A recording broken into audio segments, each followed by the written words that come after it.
is the ninth generation the most boring generation of gaming that we've had? I feel like the question can also be rephrased as, is it the most disappointing? And if that's the question, it's an overwhelming yes. I feel like most people can say in some capacity, some shape or form. But is this current generation of gaming like the most boring? Disappointing, I would say absolutely. Because like, it's kind of interesting. You look at all three major companies, right, with consoles. You have Nintendo with the Switch, who's done incredible in terms of sales, but it's obviously very much overstayed its welcome. And now we're finally going to get the Switch 2 for the ninth generation here sometime this year. But even still, when we get it, we're still going to have some older hardware. The problem that we have with the Switch, we're going to have again with the Switch 2 in like what, 4 or 5 years, whatever.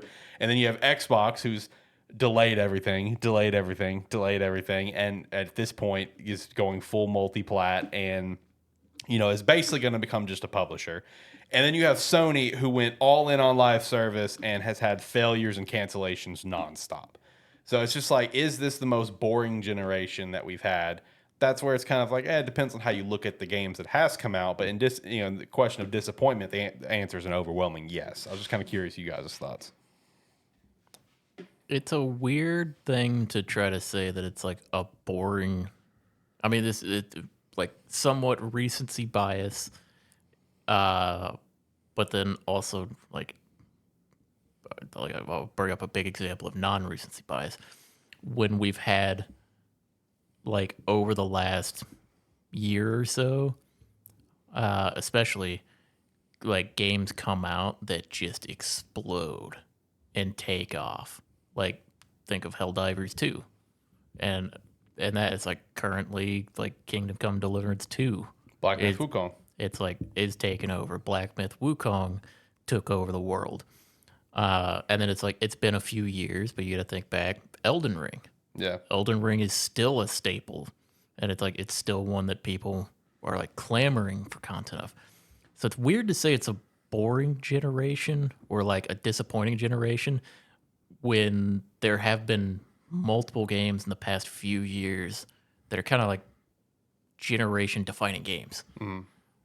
Yeah, I'm sort of with John on that. I mean, in terms of like the generation as a whole, I personally would not say it is necessarily a disappointing generation. If we're talking like specifically this generation's like exclusives, I would say it's probably one of the very disappointing. Yeah.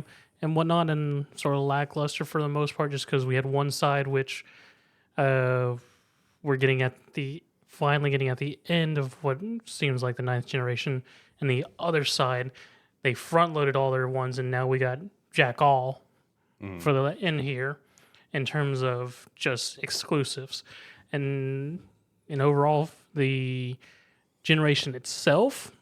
I mean, I wouldn't say it's the worst because I mean it's had its just about every generation for the most part has its hits and misses. Because I mean overall spread, I mean it's been an okay generation. I mean we've gotten several, as John mentioned, defining games across what's considered the ninth generation, as well as some more. I'm thinking, trying to phrase as. I guess necessarily progress with other things, such as like the VR's come a long way during this generation of gaming. That's true. Yeah. And whatnot. This generation of game was also unfortunately hit with the 2020 plague, which killed us for like 3 years. Yep. So I mean, and that's when the generation launched too. Let's not forget that. So I mean, the generation did sort of suffer in terms of that, just due to pandemic, unfortunately, which pushed everyone back, which we couldn't really do a bunch of, no one could do anything about. Right. It pushed a bunch of people back and also got several games canceled and developers shut down and whatnot during that when no one could work. Right. So, I mean, I would definitely not say it is a like luster generation in my mind, just because we do have had quite a number of games as well as roster that, and like next generation people will definitely be looking at and being like, when are we getting that again? Right, right. Well, I do also have a counterpoint to it being a disappointment of a generation, and that is like there have been plenty of games that have come out that are not they're dual generation because they refuse to give up on the previous generation. Yes. Like some of the other big hitters that have come out, the God of War Ragnarok. I forget. It was Last of Us 2. Was that last Last of Us generation? That Part was 2, last. it originally launched on the PS4. Yeah, and it's like games like that they've been trying to get up, but it's been taking forever for them to actually do. This been like games refuse to stop like launching on previous generations. Yeah. Now that's actually something I saw that was someone pointed out where it's like it's just crazy that we're still getting PS4 games at this point. For just as an example. I mean, it's one where, I mean, we get it. You sold what, like 100 and something million PS4s. You haven't sold that many PS5s. You still want to get the money out of it, but you're holding the generation up. Yeah. It's like you can't make a game you can't make the game for the new generation if you're holding on to the old generation. You know, it's like that's been a staple of like this current generation is everybody's still trying to make it for the old one because for some reason they can't let go of the fact that, oh, look how many we sold before. We need that money. Right. It's like, yeah, I mean, most people, if most people, it's like people that are on PS5, yeah, we have PS4 still, but I'm not buying anything for PS4.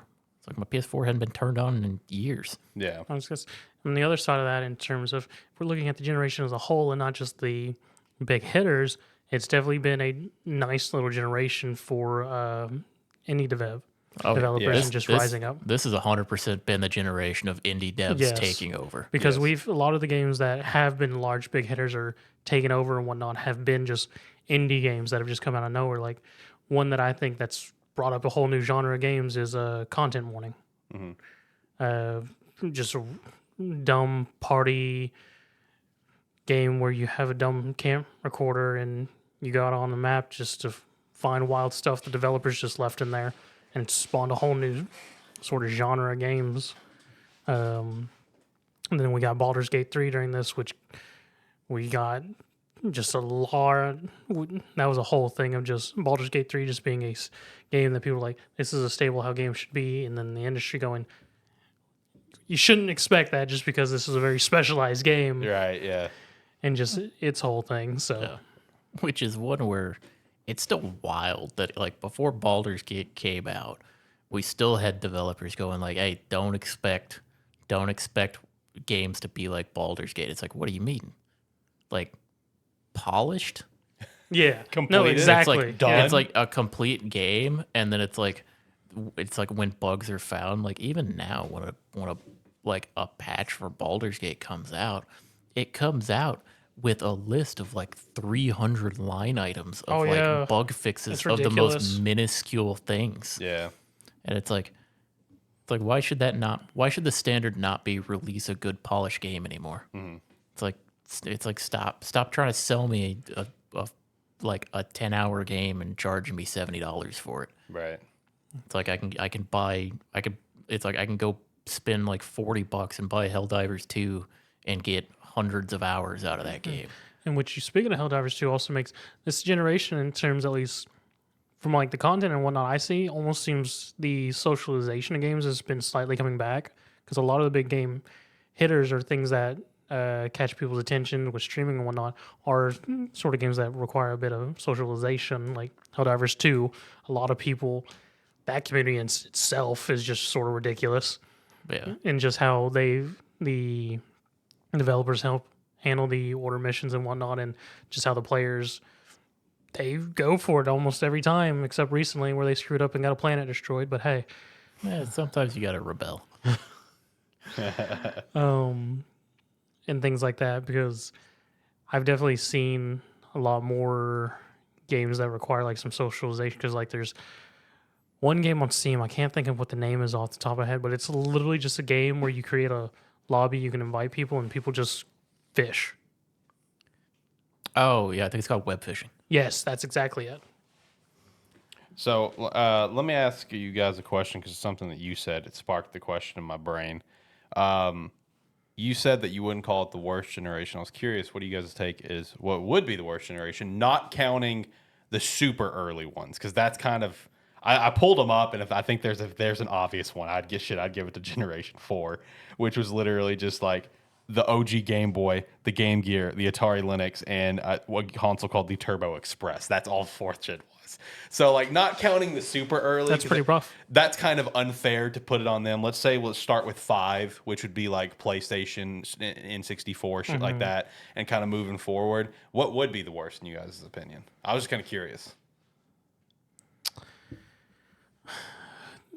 8. Wow.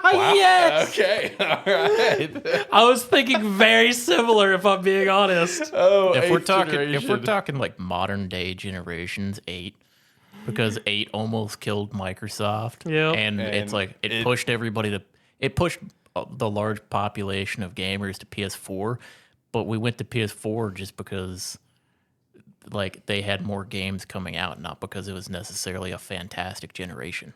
And It's like a lot of good games came out, but it's not like you look at Generation 8 as the year that Sony came back with the PS4 because Xbox nearly killed itself. And yeah, and I was also thinking that because they also other aspect of that is like some people didn't even really want to do the PS4 originally just because of PS3 and the experience that was the PS3. Yeah, It's right. like you can't say 7 because that's a 360 generation, which is And Wii. like it's like a 360 Wii generation, which is arguably the best. Yeah. And it's The like only- before that you have like PS2 and Xbox. Xbox, which is like GameCube, which is like nobody's ever gonna say that like that's also In an our argument for generation, best. yeah. I mean, the only dark horse of Generation 7 was the PS3, but the Wii and Xbox 360 luckily were enough Yeah, to. carries it. Yes. See, just saying Generation 8 is interesting because not only did it have a console that almost killed Xbox, it also had the console that almost killed Nintendo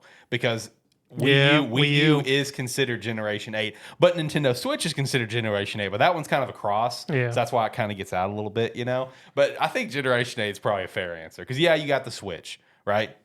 Cool. You got the PS4, cool, but you have the Wii U and the Xbox, which almost killed both brands respectively. Well, yeah. Like, I mean, it's kind of crazy to think And the about. thing with that, the Xbox One, the whole thing, like they trashed like several of the big things they originally had for the consoles and whatnot. Like the whole voice command and Kinect was going to be a whole thing. That and just the online stuff because Yep. So that actually popped up as a short for me recently, where it was the head at the time, where it's just like, well, the single line that almost killed Xbox and killed the console, where it's like, well, if you don't want to be online all the time, we do have an alternative solution. It's called the Xbox 360. And I'm like, oh my god, I forgot he said that. It's like that line almost killed Xbox up front. Yeah. I mean, the Generation 8 had some stuff going for it. Yeah. I mean, it is kind of the intro, like, especially like towards the end of the life cycle of it. I mean, we had God of War, we had like Red Dead Redemption, Spider-Man. like 2, Spider-Man, like Last of Us. We had all of that stuff coming out towards like the ending cycle of that, which is Ghost of Tsushima. yeah, it's like that's the stuff that people would look at and be like, what do you mean that's a great generation? It's like, okay, what on Xbox side of it? What did Nintendo do during that I time? was about to say, Generation X had a nice little bow tie at the end to make it look very nice. Yes.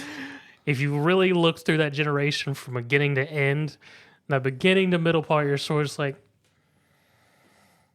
Yeah. even with the PS4 carrying yeah, because it, PS4 also was a bit choppy releases up until that end. yeah, Right. it was like a lot of us switched over to PS4. Not necessarily because the PS4 was fantastic. It was just because the Xbox was extremely lackluster. Yeah, yeah. So it's like, if I'm going to buy stuff, why not buy it for the one that's actually getting some games come out for it? Right. No, I think 8 is probably the correct answer. It's really interesting when you look at all the modern day generations. I think there's a very firm argument that you could say 8 or 9 is the worst. I think it's a firm argument for both, but I think I'm gonna side with 8 because again, you had the 2 consoles that almost killed 2 brands. Yeah, it's I kind don't- of hard to fight against that. It's one where I mean, I don't. It's one where like if you were to try to say 9 is one of the worst, it's hard in my mind to do that because it's impossible for me to distinguish like the generation 9 from like current gaming, because in current gaming, we've talked about this before. Modern gaming is in one of the best states that it's ever been for anybody to play games. Oh yes. And it's hard to distinguish that and say Gen 9 doesn't in some way contribute to that. Because it may not, it's like you may not have like the best releases. It may have taken a long time for the generation to get there. They may have held on to the previous generation for too long. But at the end of the day, more people are playing games than ever. Yeah, and just this generation 9 in just terms of releases, I thought like it just very much diversified. I mean, we had VR has come a long way. Yep. Mobile games have had a resurgence exceptionally well Yep. during this generation. Of course, we got our PS5, which is the creme de la creme of just, hey, we don't have enough things to push this any harder. And Xbox, I mean, they've been having it rough, but I mean, their console itself is a fantastic piece of hardware. Yeah, it's a great piece of hardware. I mean, their console itself, like, if the Series S wasn't there, I think. if the Series S wasn't there, Xbox was set up for a home run Yeah. with the power of the Series X and like what was capable on it. The problem is they didn't get any games because they had to develop it for both systems and people just couldn't do it. Yep. As John said many times, the S was a fantastic consumer move. Was not a fantastic developer move. No, it was not. Because Yeah. because that's one of the things that's put Xbox behind so much is just all the developers having to make the game for X, which they could do with no issue because it was fairly similar Powerful, build you know. to the PS5, and then they look to the X and go, "We got to do a whole other team for this." Yeah, it's like we got to hire an entirely different team for this bad boy. What are we doing? Yeah. They're dealing with the same problems as people still making games on the Switch. Yeah, for real. And like I said earlier, we're gonna have that same problem with the Switch 2 here in like 4 years. I've got it predicted for it to happen immediately.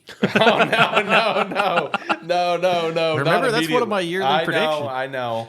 God, I hope not. But yeah, no, like I said, it's hard to distinguish and try to say that Generation 9 is disappointing because it's like gaming is in such a great state. It's like consoles are a large part of that, and it's like we have games come out that are breaking records, and it's like we have games blowing up beyond anything we could have thought happened a couple years ago. It's partially due to because of this generation. And hell, we've even had handheld gaming come back. Yeah, true. Handheld gaming has had a massive resurgence. I mean, hell, just look. It's like look back to like last year, college football came out. It's like that game came out, and it's like that sold consoles. Yep. It's like that's not a game Crazy. you would think would sell consoles, but that game Damn, came out, well, it did. sold consoles, and then the people that have, I personally know people that bought consoles because of that game who are now playing a bunch of other games. It's like they hadn't played games in years. Yeah. They bought it for college football, and now because they have access to it, Yeah, they're like, well, I got this thing. it's like they have access to it, so now they're playing. They're like, this is a whole new world that's opened up. They're like, when I used to play games, it wasn't anything like this. Right. And it's like, part of that is due to like the nature of like some live service games that are successful in that.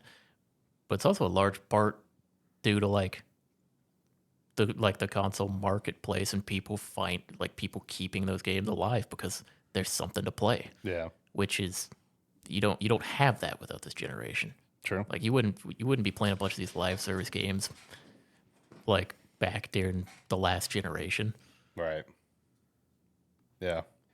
No, and that's the fair defense for the 9th gen. 9th gen can just get that quick like knee-jerk reaction because of the Series S and just how bad the Xbox sales are. Xbox going publisher mode basically, and all the cancellations. But there's so many Insane other amount of delays we had at the beginning of the yeah, generation. but there's so many other positives to happen for it. But I will say this, and I've said it before, and I'm gonna continue to stay in my boat, even though I know it's not gonna happen. I'm still under a very firm belief that like I think it'd be great for the generation, just extend the generation. I don't think it needs to be a standard 7-year cycle. We've all been in Yeah. agreement. Yeah. I just know there's people, it's just like, nah, go ahead and just do the 7-year or whatever. I'm just like, no. I think it should be extended. Because like there's nothing that's pushing these consoles to the Well, that's the limit. thing. The only reason we were anywhere close to 7 years before was because in that time frame they learned how to extract every piece of hardware that the console had for Yeah. them. Yeah. We haven't been able to push anything yet. Yep. Yep. So But yeah, I will say, like, as much as I'm defending Generation 9, it probably is in, like, it's in the bottom half. It is 8 and 9 that are probably towards the bottom of it.